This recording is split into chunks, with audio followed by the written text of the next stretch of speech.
Llegan los miércoles. Digo, que bajo el micrófono en vez de la música y no se me oye, se oye la música. Hombre, tampoco es mala opción, ¿eh? Estos chicos...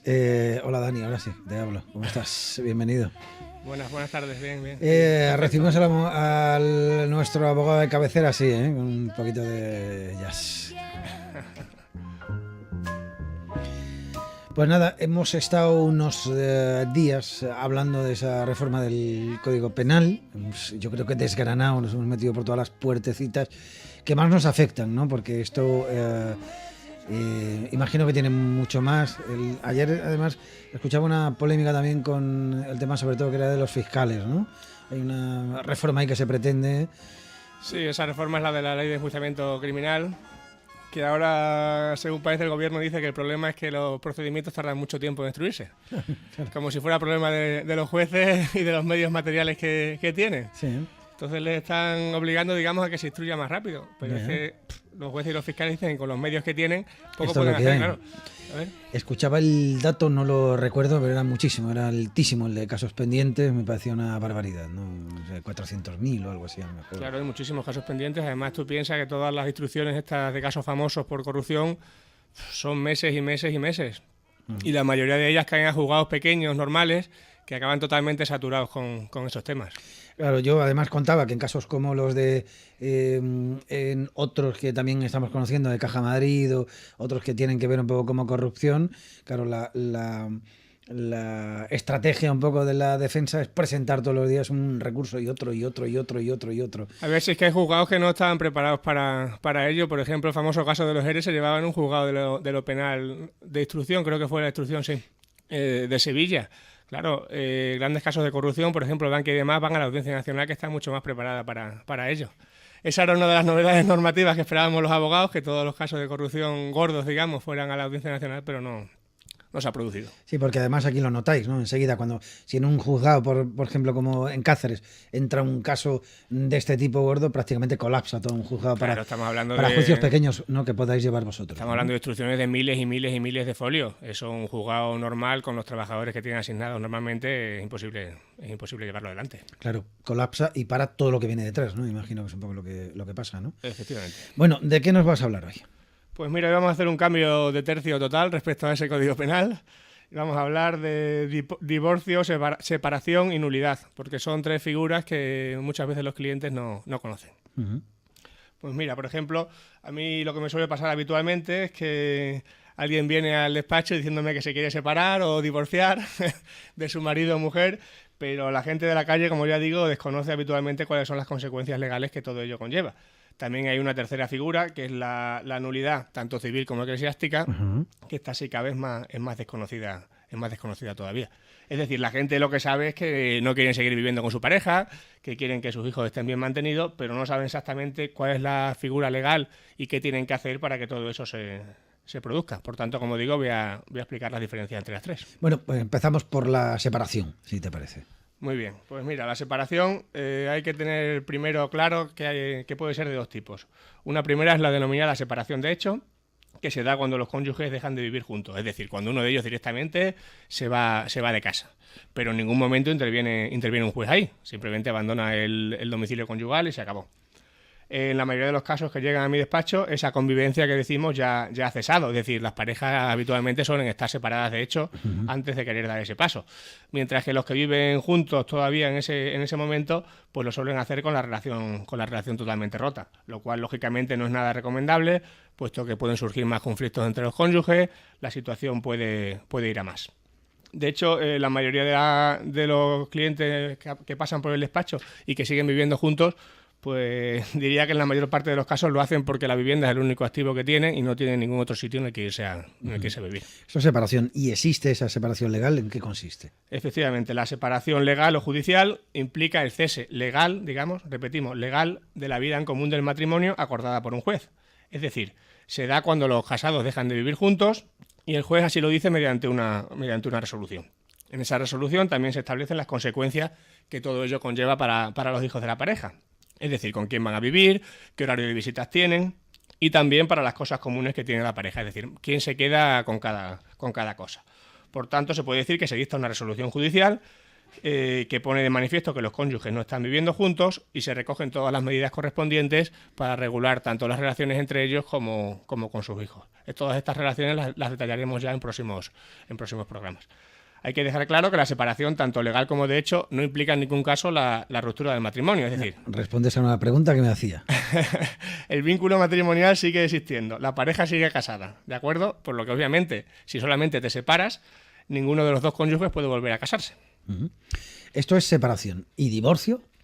El divorcio es la ruptura legal del matrimonio. Es decir, un juez determina que ese matrimonio se ha roto, ese vínculo se disuelve. Ese contrato, digamos, ¿no? Efectivamente, contrato matrimonial, sí, perfectamente dicho, Vicente. Se ve que vas aprendiendo ya cosas de derecho con el paso de los programas. Como ya decía, esa petición de divorcio puede ser de común acuerdo o solamente solicitada por uno de los cónyuges. Pues una vez acordado el divorcio por el juez o el notario, que esto es una cosa nueva que ya explicaremos también en otros programas, porque ya se puede hacer notarialmente, el matrimonio deja de existir y, por tanto, en el registro civil ambos cónyuges pasan a figurar como divorciados. Por lo que, lógicamente, si lo estiman oportuno, al estar divorciados, podrán volver a contraer el matrimonio. Es decir, tenemos hasta ahora separación, que es separación física, sin ruptura del matrimonio, divorcio, que es la ruptura del matrimonio, y esta tercera figura que tú decías que es la nulidad. La nulidad. Esta figura Vicente no la conoce prácticamente nadie, ¿de acuerdo? Es una figura que se da de manera muy residual, ya que implica que haya un vicio que acarrea la nulidad del consentimiento. Esta nulidad de la que hablo se presenta en los juzgados de familia, no es la nulidad eclesiástica que todos conocemos por la prensa y que ahora trataré. Como ya digo, es muy residual y os voy a leer las causas para que los oyentes entiendan por qué prácticamente no se usa. Es decir, tiene que haber una causa que la ley dice que el matrimonio puede ser declarado nulo cuando se haya celebrado sin consentimiento, lógicamente sin dar el consentimiento para casarte, entre menores de edad, por personas que ya están casadas, entre parientes en línea recta por consanguinidad o colaterales hasta el tercer grado, es decir, entre miembros de la misma familia, sin la intervención del juez, alcalde, funcionario, es decir, si te casa el vecino del quinto. Sí. Uno que también es muy curioso, que es el celebrado por error sobre la identidad de la persona del otro contrayente, es decir, cuando el cónyuge resulta ser una persona distinta de la que tú pensabas, pero no distinta por la manera de actuar, sino distinta literalmente. Y luego el matrimonio que se ha contraído por coacción o por miedo grave. Es decir, yo nunca he llevado un procedimiento de este tipo. No creo ni que el 1% de los matrimonios se les pueda aplicar alguna de estas causas. De hecho, como voy a explicar posteriormente, actualmente para divorciarse no hace falta alegar ninguna causa, sino simplemente tener la intención de hacerlo. Por lo que aún en el improbable caso de que a mí me llegara al despacho alguna pareja con estos problemas, yo les recomendaría que se divorciaran por ser más prácticos. Es decir, no tienes que alegar absolutamente nada. En el tema este de la nulidad he oído alguna, Daniel, con temas sobre todo ahora cuando hay en tema de inmigrantes que llegan, en que casan a las menores y al regresar a España sí pueden pedir ellas con el tiempo la nulidad de ese matrimonio porque está hecho sin consentimiento, evidentemente, ¿no? Que es una de las partes que coge. Bueno, ¿en qué consiste esa nulidad eclesiástica que mencionabas hace un momento? Pues mira, la nulidad eclesiástica, si esta nulidad civil que acabamos de explicar no les sonaba de nada a nuestros oyentes, porque ya digo que es muy residual, probablemente cuando ellos hayan oído comentar la palabra nulidad les haya venido a la mente la eclesiástica, porque ha habido casos, por ejemplo, el reciente de Fran Rivera, u otros más antiguos como el de Rocío Jurado, Carolina de Mónaco, Camilo José Cela o Isabel Preisler, que lógicamente han sido muy famosos. Es una figura que se utiliza también muy poco, principalmente porque es un procedimiento muy largo. Actualmente el Papa Francisco ha intentado acortarla con algunas reformas que ya veremos en qué quedan. Este procedimiento tiene lugar en tribunales eclesiásticos de cada una de las diócesis en la que reside la pareja, siendo la más alta instancia el famoso Tribunal de la Rota, que te sonará de haberlo oído por ahí. A ver, también se usa muy poco porque tiene un alto coste, porque los procedimientos no solamente son largos, sino que suelen ser bastante complejos y además solamente los llevan abogados especializados en tribunales eclesiásticos. Yo no he pisado un tribunal eclesiástico en mi vida, y como yo el 99% de los abogados. Además, habitualmente solamente es usada por gente de fuertes convicciones religiosas, porque si la miramos desde un punto de vista práctico, su única utilidad reside en que es la única de las figuras que hemos comentado que permite romper el vínculo matrimonial, pero a los ojos de la Iglesia. Yeah. Es decir, es la única que permite casarte de nuevo por la Iglesia. Porque, Vicente, si una persona que se ha casado por la Iglesia se divorcia y quiere volver a contraer matrimonio... Para la Iglesia está casado. Para la Iglesia está casado, es decir, va a poder casarse de manera civil, pero no eclesiástica, porque para la Iglesia ese primer vínculo matrimonial sí que todavía vivo. Ya. Pues decías tú que esto lo hacen los famosos que se quieren volver a casar con todo el boato por la Iglesia de blanco y Pues habitualmente suele ser la gente que lo solicita, sí. si me queréis irse de aquí, ¿no? Oye, ¿cuáles son las causas para esa nulidad eclesiástica? Pues mira, estas causas, pues sinceramente suelen ser bastante peregrinas. O sea, las más usadas son las que se encuentran en el canon de derecho eclesiástico 1095 y 1099 del Código, de Derecho Canónico. Y, por ejemplo, mira, la primera de las más usadas suele llamarse exclusión por indisolubilidad del vínculo, que no es fácil de decir, ¿eh? Que es casarte pensando que si las cosas no te van bien, te divorcias. O sea, esta causa se utiliza muy a menudo porque yo creo que mucha gente se casa ya con esa convicción presente. Claro.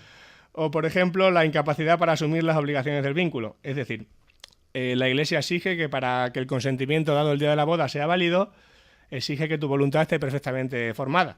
Puede no estarlo o por rasgos infantiles, por una vida dura, por una carga de egoísmo importante, por dificultad para asumir compromisos. Es decir, son unas causas muy genéricas que prácticamente cualquiera puede alegar. Sí, me sigue sorprendiendo la Iglesia con todos sus argumentos, es tremendo. De hecho, por lo que me he estado informando, pues ya digo que yo no he llevado nunca un procedimiento de este tipo, ni creo que me jubilaré y seguiré sin llevarlo. Un 85% de las demandas que se presentan son estimadas. Oye, y por curiosidad de estas tres figuras, ¿cuál es la que más se usa? Pues por lo que he estado investigando, ya te digo que suelen ser estas dos.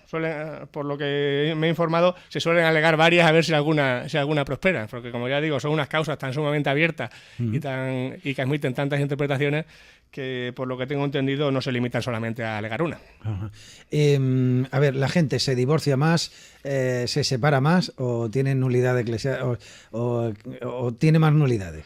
Pues mira, las estadísticas son bastante claras. Del último trimestre... las estadísticas han salido hace unos días, concretamente del último trimestre estoy hablando del 1 de abril al 30 de junio pasados. Se presentaron en España 32.616 demandas de divorcio, de las cuales fueron 19.612 de mutuo acuerdo y 13.004 contenciosas, es decir, sin acuerdo entre las partes. Ajá. En ese mismo periodo se presentaron 1.741 demandas de separación, de ellas 1.229 consensuadas y 512 contenciosas. Y en el mismo periodo, para que los oyentes vean lo poco que se utiliza la figura de la nulidad, solamente se presentaron 50 nulidades. Es decir, de manera abrumadoramente mayoritaria se utiliza la figura del divorcio, porque en realidad con la regulación que tenemos desde el año 2005 suele resultar bastante más favorable. Como ya he dicho, son 32.000 divorcios en el último trimestre, 1.700 separaciones y solamente 50 nulidades. Porque la gente cuando se quiere se separa y además quiere romper ese vínculo, ese contrato del que hablamos, ¿no? Es que, mira, teniendo en cuenta cómo está el procedimiento de separación y divorcio, que actualmente es exactamente el mismo, yo siempre recomiendo a las parejas que se divorcien. Se divorcian, ¿no? Y por lo que hemos visto en la estadística, pues se ve que no soy el único abogado, sino que se puede decir que la mayoría lo hacen. Obviamente, esta recomendación siempre la hacemos con ciertas directrices, puesto que en esas circunstancias tan difíciles para la pareja, los profesionales del mundo de la justicia siempre ponemos especial énfasis, sobre todo en el cuidado de los intereses de los niños. Es decir, niños, ¿no? Es muy importante que los hijos de la pareja se vean afectados lo menos posible, porque actualmente y habitualmente son los que más sufren la son ruptura. Pequeños, mucho mayores. Efectivamente. Igualmente, siempre intentamos que las negociaciones que hay que hacer entre los cónyuges a la hora de convenio regulador, es decir, de pensiones, visitas de los niños y demás, que también se hagan con total respeto. Porque desgraciadamente muchos casos de violencia doméstica se producen justo en ese momento, que es cuando se está resquebrajando la pareja. Fíjate. Bueno, del dato que dabas además, veo que de las más de 32.000 demandas de divorcio, prácticamente 20.000 son de mutuo acuerdo, con lo cual, en fin, que hay un acuerdo entre las partes. Oye, mira, hemos llegado hasta aquí y ya está, ¿no? Siempre intentamos darnos una oportunidad, sino 1.000 oportunidades al acuerdo, porque los procedimientos de este tipo, cuando llegan al juicio, suelen ser bastante tormentosos. Sí. Y yo, sinceramente, ya digo, siempre suelo dar muchas oportunidades al acuerdo, porque es que hay veces que además se va a juicio y se puede conseguir algo que perfectamente podéis haber conseguido antes, sin necesidad de que vayan a declarar familiares, que los hijos pasen por el gabinete psicosocial a ser entrevistados, es decir, cuestiones... bastante incómodas, escabrosas, ¿no? Sí. Sí. Bueno, ¿qué razones te llevan a ti a recomendar el divorcio entonces? Pues mira, como he dicho, ya no es necesario separarse legalmente para poder divorciarse, por lo que teniendo en cuenta que la experiencia mía del despacho me dice que las parejas que que se separan o divorcian difícilmente vuelven a estar juntas. Por eso yo entiendo que es mejor dejarlo todo atado y bien atado en el momento del divorcio y ya acabar con ese vínculo matrimonial y no quedarse en esa especie de limbo entre el matrimonio y el divorcio que no deja de ser la separación, que aunque sí que se pueden determinar todas esas medidas que hemos dicho respecto de los niños, pensiones y demás. Yo prefiero hacerlo así. De hecho, Vicente, yo todavía estoy por ver la situación de que alguna de las parejas que yo he divorciado vuelva a estar juntas, porque a mí, sinceramente, no me ha pasado. Yo, por lo que se ve, cuando los divorcio los dejo bien divorciados, porque no tengo conocimiento de que hayan vuelto ninguno. Que cuando llega el momento de decir hasta aquí, ya está, ¿no? Yo, desde luego, lo entiendo así. De hecho, es que otra de las cuestiones que me hace recomendarlo es que aquí en España, por ejemplo, las segundas nupcias no suelen tener mucho tirón. Es decir, la gente se divorcia, pero es raro que vuelva a casarse. Aunque inicie una relación, ¿no? Hombre, que inicie una relación, sí. Lo que pasa es que la gente se junta y no quiere papeles de por medio. Es decir, acaban, digamos, escarmentados y no quieren firmar nada más. Esto no es como Estados Unidos, que la gente se casa 3, 4, 5, 6 veces a las que haga falta. De hecho, como te decía, actualmente la figura del divorcio, dentro de lo que significa, lógicamente que es un momento muy triste para la pareja, para sus niños y demás, desde un punto de vista estrictamente jurídico, presenta muchas ventajas respecto del resto de figuras que hemos analizado, puesto que si los divorciados quieren volver a casarse entre ellos, basta con ir al juzgado o incluso al notario, que como ya hemos dicho es una cosa nueva, que su intervención ha sido aprobada últimamente y en poco tiempo sale casado otra vez. Y es que ya para acabar, Vicente, hablando un poco en broma, mucha gente piensa que para que un matrimonio sea legal es necesario irse a comer después del acto, invitar a 200 personas y tener 5 horas de barra libre. Lo cierto es que para que se dé por bueno un matrimonio, lo único exigible es lo que hemos dicho, que haya un consentimiento válido, que ese consentimiento válido se otorgue delante del funcionario correspondiente y no es necesaria toda esa parafernalia que parece que obligatoriamente tiene que rodear al matrimonio y que habitualmente hasta se puede decir que se le da más importancia que al acto mismo de casarse. Efectivamente, porque al final hablamos de un matrimonio por la Iglesia, pero lo legal es hay un matrimonio en el juzgado o bien en un ayuntamiento, un matrimonio civil que es ante un concejal y ante un funcionario, que es el que certifica que tú estás casado. Pues ya te digo, incluso hasta ante un notario cabe la posibilidad. La posibilidad ya. De esto hablaremos, ¿no? Porque los notarios se han metido ahí. Sí, se han metido en el tema de bodas, en el tema de divorcio y en algunos otros, con lo cual sí tendrá que ser un tema que trataremos, sí. Pues divorcio, separación y nulidad. Espero que hayan entendido las diferencias igual que yo, y espero que, bueno, por el bien de todo el mundo, pues no lo usen y sigan felizmente emparejados con quien ustedes deciden. Pues sería lo suyo, pero desgraciadamente te puedo decir que yo estos últimos años en el despacho he llevado muchísimo. Hay muchos casos, sin duda. Esto lo vemos, además solo hay que, en fin, mirar alrededor y ver con la gente que nos rodea y lo que está ocurriendo. Daniel López Vivas, Abogados, muchísimas gracias, como siempre, por aclararnos un poquito estos conceptos que a veces nos escapan. Gracias a ti. Nada, sabes que voy a pedir una nulidad eclesiástica a tu despacho, para que te inicies en ello. Pues nada, sería curioso ir allí al tribunal eclesiástico, desde luego. Muy bien, hasta el miércoles. Hasta luego. Hasta luego, adiós.